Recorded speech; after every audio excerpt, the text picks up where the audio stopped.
Praise the lord. ఈరోజు ఓ వాక్యాన్ని చదువుకుందాం. ఎబ్రీయులకు రాసిన పత్రిక 11వ అధ్యాయము 6వ వచనం. విశ్వాసము లేకుండా దేవునికి ఇష్టుడై ఉండుట అసాధ్యము.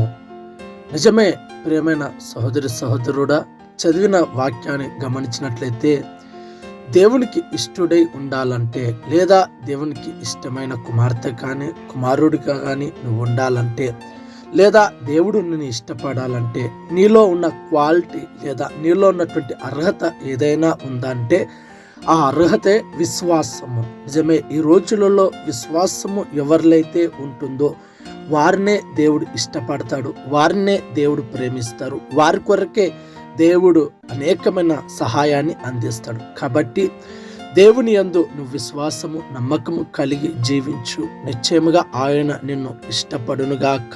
ఆమేన్, ఆమేన్.